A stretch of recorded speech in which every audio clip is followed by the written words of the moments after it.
Assalamu alaikum students, welcome back with another video. Today we will discuss about the salient features of Islam. تو سب سے پہلے اس میں جو کی پوائنٹس ہم لوگ ڈسکس کریں گے وہ عقیدہ توحید، عقیدہ رسالت، عقیدہ ختم نبوت، اسلام ایک عالمگیر دین، اسلام ایک مکمل ضابطہ حیات، اسلام مکمل کتاب کا حامل دین، اسلام مساوات کا حامل دین، سب سے پہلے عورت کو حقوق دینے والا دین، اسلام غلاموں کے حقوق کا ضامن دین، اسلام جانوروں کے حقوق کا ضامن دین، انصاف قانون کی بالادستی، اور اسلام زمانہ جنگ میں بھی امن کا درس دینے والا دین، تمام انسانوں کی رہنما دین، عقل و فطرت پر مبنی دین، اسلام ایک آسان دین، اور سب سے لاسٹ پہ خلاصہ کلام۔ تعارف: ان الدین عند اللہ الاسلام، بے شک اللہ کے نزدیک دین اسلام ہی ہے۔ اسلام انسانوں کے لیے اللہ رب العزت کی جانب سے پسندیدہ دین ہے۔ یہ اتنا جامع اور کامل دین ہے، انسان کی ذاتی ضروریات سے لے کر اجتماعی میدان تک ہر چیز میں رہنمائی فرماتا ہے۔ انسانی جسمانی اور روحانی دونوں طرح کی ضروریات کے لیے مکمل رہنمائی میسر کرتا ہے۔ اسلام کو دوسرے مذاہب سے اسی وجہ سے جداگانہ حیثیت حاصل ہے کہ یہ ایک مکمل دین ہے۔ یہ ان خصوصیات کا حامل دین ہے جو خصوصیات ہمیں دوسرے ادیان میں نہیں ملتی۔ اسی طرح کی اسلام کی چند نمایاں خصوصیات مندرجہ ذیل ہیں۔ اسلام کی نمایاں خصوصیات: عقیدہ توحید، اسلام کو جو جداگانہ حیثیت حاصل ہے وہ اس کے کامل عقیدہ توحید کی بنیاد پر ہے۔ مطلب یہ ہے کہ اسلام کی اصل بنیاد ہی عقیدہ توحید ہے۔ عقیدہ توحید سے مراد یہ ہے کہ اللہ رب العزت اپنی ذات اور صفات کے لحاظ سے اکیلا اور واحد ہے، اور کوئی بھی دوسرا اس کی ذات و صفات میں اس کے ساتھ شریک نہیں ہے۔ وہ تمام طرح کی خوبیوں کا مالک ہے اور کسی بھی قسم کی کمزوری و خامی سے پاک ہے۔ قرآن پاک میں اللہ رب العزت نے اس عقیدہ کی حقیقت سورہ اخلاص میں خود بیان کر دی ہے۔ قُلْ هُوَ اللَّهُ أَحَدٌ اللَّهُ الصَّمَدُ لَمْ يَلِدْ وَلَمْ يُولَدْ وَلَمْ يَكُنْ لَهُ كُفُوًا أَحَدٌ۔ اللہ ایک ہے، اللہ بے نیاز ہے، نہ اس کی کوئی اولاد ہے اور نہ وہ کسی کی اولاد ہے، اور کوئی اس کا ہمسر نہیں۔ ایک اور مقام پر اللہ رب العزت قرآن میں فرماتا ہے وَمَا أَرْسَلْنَا مِن قَبْلِكَ مِن رَّسُولٍ إِلَّا نُوحِي إِلَيْهِ أَنَّهُ لَا إِلَٰهَ إِلَّا أَنَا فَاعْبُدُونِ۔ آپ صلی اللہ علیہ وآلہ وسلم سے پہلے ہم نے جو بھی رسول بھیجا اسے یہی وحی کی کہ میرے سوا اور کوئی معبود نہیں، لہذا تم سب میری عبادت کرو۔ علامہ محمد اقبال توحید کے بارے میں کچھ یوں فرماتے ہیں: بیاں میں نکتۂ توحید آ تو سکتا نہیں، بیاں میں نکتۂ توحید آ تو سکتا نہیں، تیرے دماغ میں ہو بت خانہ تو کیا کہیے۔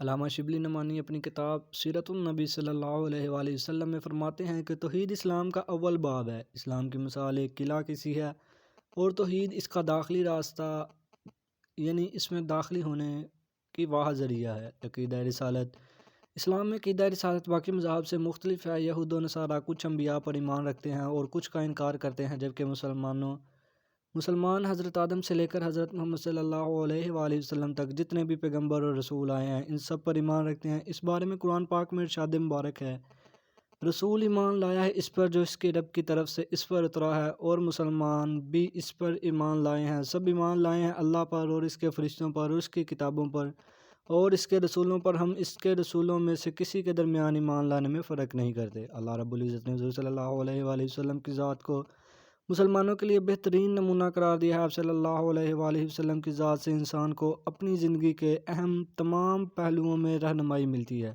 باقی مذاہب اور اسلام میں واضح فرق یہ بھی ہے کہ دنیا کے باقی مذاہب میں تعلیمات تو ضرور ملتی ہیں، مگر ان پر عملی طور پر عمل کرنے والا کامل نمونہ نظر نہیں آتا، جبکہ اسلام کی خوبصورتی یہ ہے کہ اللہ کے احکامات ہمیں ان سب پر سب سے پہلے آپ صلی اللہ علیہ وسلم نے خود عمل کر کے ایک کامل عملی نمونہ پیش کیا اور پھر دوسروں کو اس کی دعوت دی۔ اس بارے میں اللہ رب العزت قرآن میں فرماتے ہیں کہ اور نہ وہ خود اپنی خواہش سے کوئی بات کرتے ہیں، اور وہ تو صرف وہی ہے جو اتاری جاتی ہے۔ عقیدہ ختم نبوت: ما کان محمدا ابا احد من رجالکم ولکن رسول اللہ وخاتم النبیین۔ حضرت محمد صلی اللہ علیہ وآلہ وسلم تمہارے مردوں میں سے کسی کے باپ نہیں، لیکن اللہ کے رسول اور نبیوں کے خاتم ہیں۔ اسلام کی خصوصیات میں سے ایک واضح اور کامل خصوصیت عقیدہ ختم نبوت ہے، جس سے مراد یہ ہے کہ حضور صلی اللہ علیہ وآلہ وسلم اللہ کے بندے اور آخری رسول ہیں، اور آپ صلی اللہ علیہ وآلہ وسلم کے بعد اب قیامت کے دن تک کوئی بھی اور پیغمبر اور رسول نہیں آئے گا، اور اگر کوئی اس کا دعویٰ کرے تو وہ جھوٹا اور منافق ہوگا۔ اس کے بارے میں حضور صلی اللہ علیہ وآلہ وسلم کی حدیث مبارکہ ہے کہ میں آخری نبی ہوں، میرے بعد کوئی نبی نہیں ہے۔ عقیدہ ختم نبوت کی اہمیت کا اندازہ اس بات سے لگایا جا سکتا ہے کہ چاہے کوئی شخص اللہ کی وحدانیت اور حضرت محمد صلی اللہ علیہ وآلہ وسلم کی نبوت کا اقرار تو کرے، پر آپ صلی اللہ علیہ وآلہ وسلم کی ختم نبوت کا اقرار نہ کرے تو وہ ہرگز مسلمان نہیں ہو سکتا۔ عقیدہ ختم نبوت اسلام کا کامل اور آخری دین ہونے کی بھی واضح دلیل ہے۔ گویا کہ انسان کو جتنی رہنمائی چاہیے تھی، اللہ رب العزت کے احکامات اور حضور صلی اللہ علیہ وآلہ وسلم کی سنت کافی ہے۔ اسلام ایک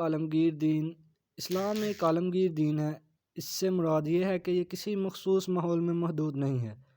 یہ کسی خاص رنگ، نسل، قوم، وقت، زمانے یا پھر علاقے کا دین نہیں ہے، بلکہ یہ دین بغیر کسی امتیاز کے پوری دنیا کے انسانوں کے لیے اور قیامت کے دن تک آنے والے تمام انسانوں کے لیے کامل دین ہے۔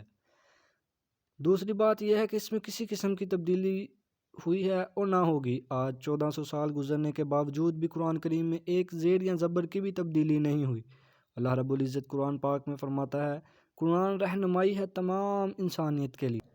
دوسری جگہ ارشاد فرمایا کہ قرآن نصیحت ہے ساری دنیا والوں کے لیے۔ اسلام مکمل ضابطۂ حیات۔ اسلام کی مکمل ضابطۂ حیات ہونے سے مراد یہ ہے کہ انسانی زندگی کا کوئی بھی پہلو ایسا نہیں ہے کہ جس کے بارے میں قرآن پاک رہنمائی نہ فرماتا ہو۔ انسان کی ذات، زندگی میں اخلاق، کردار، عقائد، عبادات، طہارت وغیرہ سے لے کر اجتماعی زندگی میں گھریلو، اجتماعی زندگی، معاشرتی، معاشی، سیاسی، ہر چیز کے بارے میں قرآن رہنمائی کرتا ہے۔ قرآن مجید میں ارشاد ربانی ہے، الیوم اکملت لکم دینکم واتممت علیکم نعمتی ورضیت لکم الاسلام دینا۔ آج میں نے تمہارے لیے تمہارا دین مکمل کر دیا اور تم پر اپنی نعمت تمام کر دی اور تمہارے لیے اسلام کو بطور دین پسند کر لیا۔ اس طرح حضرت علی رضی اللہ تعالیٰ عنہ سے پوچھا کہ دین کیا ہے، تو آپ رضی اللہ تعالیٰ عنہ نے جو جواب دیا، اس کا مفہوم کچھ یوں ہے کہ بیت الخلاء سے لے کر بیت اللہ تک سارا دین ہے، جس کا مطلب یہ ہوا کہ اسلام انسان کی زندگی کی معمولی ترین چیز سے لے کر اللہ کے حضور اپنی زندگی کو بندگی اظہار تک کی تمام ضروریات میں رہنمائی میسر کرنا ہے۔ دنیا میں کوئی بھی چیز ایسی نہیں کہ جو کہ دائرہ اسلام سے باہر ہو۔ اسلام مکمل کتاب کا حامل دین۔ اسلام کو ایک امتیازی مقام اس لیے بھی حاصل ہے کیونکہ اللہ رب العزت نے اپنے تمام تر تعلیمات قرآن پاک کی صورت میں انسانوں تک پہنچائی ہیں۔ قرآن پاک کوئی واحد آسمانی کتاب نہیں ہے۔ اس سے پہلے بھی بہت سی کتب اور صحیفے نازل کیے گئے ہیں، مگر ان میں سے کوئی ایک بھی آج اپنی اصلی حالت میں باقی نہیں ہے، جبکہ ان سب کے مقابلے میں اگر دیکھا جائے تو آج 1400 سال گزر جانے کے بعد بھی قرآن مجید اپنی اصلی حالت میں ہمارے پاس موجود ہے۔ اس میں آج تک کسی زیر زبر کی بھی تبدیلی نہیں ہوئی۔ یہ کتاب اللہ کی ہے اور اللہ نے اس کی حفاظت کے ذمہ خود اٹھایا ہے اور خوب اس کی حفاظت فرمائی ہے۔ ارشاد باری تعالیٰ ہے، اِنَّا نَحْنُ نَزَّلْنَا الذِّكْرَ وَإِنَّا لَهُ لَحَافِظُونَ۔ بلا شبہ یہ ذکر ہم نے نازل کیا ہے اور ہم خود اس کے محافظ ہیں۔ مساوات کا حامل دین۔ اسلام وہ واحد دین ہے کہ جس نے انسانوں کے بنائے ہوئے اونچ نیچ کے سارے اصولوں کو اپنی مساوات کی تلوار سے کاٹ کے رکھ دیا ہے۔ اسلام نے تمام انسانوں کو بطور انسان برابری کا حق دیا اور ان سے اونچ نیچ کے نسب کو ختم کر دیا۔ گویا کہ حقوق کے لحاظ سے تپتی دھوپ میں کام کرنے والا عام مزدور اور خلافت کے مسند پر بیٹھے خلیفہ کو برابر قرار دیا ہے۔ قرآن پاک میں اللہ تعالیٰ ارشاد فرماتا ہے کہ سب انسانوں میں اللہ کے نزدیک عزت والا وہ ہے جو تقویٰ میں سب سے بھرا ہوا ہے۔ اسی طرح حضور صلی اللہ علیہ وآلہ وسلم نے اپنے آخری خطبہ حجۃ الوداع کے موقع پر اسلام کے تصور مساوات کو ان الفاظ میں مزید واضح فرما دیا کہ تم سب آدم کی اولاد ہو، تم میں سے کسی گورے کو کالے پر اور کسی کالے پر کسی گورے کو، کسی عربی کو کسی اجمی پر اور کسی اجمی کو کسی عربی پر کوئی فوقیت حاصل نہیں ہے، فوقیت صرف تقویٰ کی بنا پر ہے۔ اسلام کس قدر مساوات کا حامل دین ہے، اس بات کا اس سے مزید واضح ثبوت اور کیا ہو سکتا ہے کہ نے حبش کے کالی رنگت والے ایک غریب غلام کو عرب کے بڑے بڑے سرداروں کے ساتھ لا بیٹھایا، اور جب پہلی بار اذان دینے کا موقع آیا تو آپ صلی اللہ علیہ وآلہ وسلم نے اسی شخص یعنی حضرت بلال رضی اللہ تعالیٰ عنہ کو فرمایا کہ کعبے کی چھت پر کھڑے ہو کر اذان دو۔ بقول اقبال، ایک ہی صف میں کھڑے ہو گئے سب محمود و ایاز، نہ کوئی بندہ رہا نہ کوئی بندہ نواز۔ سب سے پہلے عورت کو حقوق دینے والا مذہب ظہور اسلام سے پہلے عورت کو معاشرے میں انسانوں جیسا کوئی حق حاصل نہیں تھا، بلکہ یہ کہنا غلط نہ ہوگا کہ انہیں جینے کا ہی کوئی حق حاصل نہ تھا۔ عرب میں بچیوں کو زندہ دفن کرنے کا رواج عام تھا، مگر طلوع اسلام کے ساتھ ہی عورت کی قسمت کا ستارہ بھی چمک گیا۔ اسلام نے عورت کو وہ مقام دیا کہ جس کے بارے میں کوئی تصور بھی نہیں کر سکتا تھا۔ عورت کو ہر روپ میں، چاہے وہ ماں ہو یا بیٹی، بیوی ہو یا بہن، عزتوں سے نوازا گیا۔ اس سے بڑھ کر اور کیا عزت دی جا سکتی ہے کہ یہاں تک فرمایا گیا کہ جنت ماں کے قدموں تلے ہے۔ بیوی کو بہترین نعمت قرار دیا گیا اور بیٹیوں کو رحمت قرار دیا گیا۔ حضور صلی اللہ علیہ وآلہ وسلم کی حدیث مبارکہ کا مفہوم ہے کہ جس شخص کو 3 بیٹیاں ہیں وہ ان کی صحیح طرح سے تربیت کرے اور پھر ان کی شادی کرائے تو اس کے لیے جنت کا وعدہ ہے۔ اسی طرح خطبہ حجۃ الوداع کے موقع پر حضور صلی اللہ علیہ وآلہ وسلم نے ارشاد فرمایا کہ اپنی عورتوں کے معاملے میں اللہ سے ڈرتے رہو، تمہاری بیویوں کا تم پر اور تمہاری بیویوں کا حق ہے، انہیں اچھی طرح کھلاؤ اور پلاؤ۔ اسلام غلاموں کے حقوق کا ضامن دین۔ اسلام کے ابتدائی دور میں عرب کے رواج کے مطابق غلام رکھے جاتے تھے اور ان کے ساتھ سلوک نہایت ہی ناروا رکھا جاتا تھا۔ یہ ایک عقلی اور منطقی بات ہے کہ چاہے کوئی چیز یا عادت، آپ صلی اللہ علیہ وآلہ وسلم نے فرمایا کہ تمہارے غلام تمہارے ہیں، جو خود کھاؤ وہی انہیں کھلاؤ اور جو خود پہنو وہی انہیں پہناؤ۔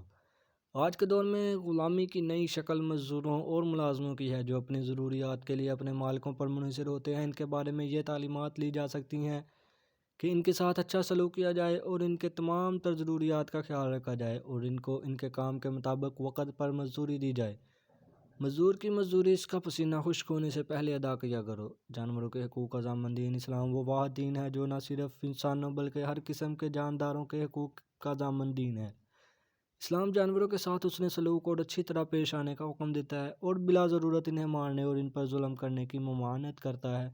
حضرت عبداللہ بن مسعود سے روایت ہے کہ ایک سفر میں ہم آپ صلی اللہ علیہ وسلم کے ہمراہ تھے، تو آپ صلی اللہ علیہ وسلم قضائے حاجت کے لیے تشریف لے گئے تو ہم نے ایک چڑیا دیکھی جس کے ساتھ 2 بچے تھے۔ ہم نے اس کے بچے پکڑ لیے اور چڑیا ہوا میں پھرپھرانے لگی۔ آپ صلی اللہ علیہ وسلم تشریف لائے اور فرمایا، کس نے اس چڑیا سے بچے چھین کر اسے ترپایا ہے؟ اس کے بچے اسے واپس لوٹا دو۔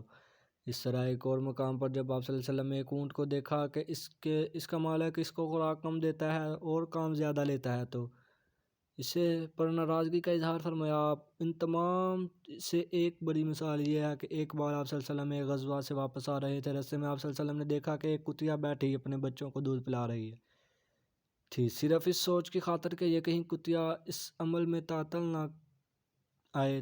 آپ صلی اللہ علیہ وسلم نے لشکر کا راستہ ہی تبدیل فرما دیا اور وہ 2 صحابہ کی ذمہ داری لگا دی کہ وہ وہاں کھڑے ہوں اور اس بات کو یقینی بنائیں کہ کوئی اس کتیا اور اس کے بچوں کو نقصان نہ پہنچائے۔ انصاف، قانون کی بالادستی اور اسلام عدل، انصاف اور قانون کی بالادستی کو یقینی بناتا ہے۔ قرآن کریم میں اللہ تعالیٰ نے متعدد مقامات پر عدل و انصاف کو قائم کرنے کا حکم دیا ہے۔ اگر تم فیصلہ کرو تو ان میں عدل و انصاف کے ساتھ فیصلہ کرو، یقیناً عدل و انصاف کے ساتھ اللہ محبت رکھتا ہے۔ المائدہ 42 آیہ نمبر 42۔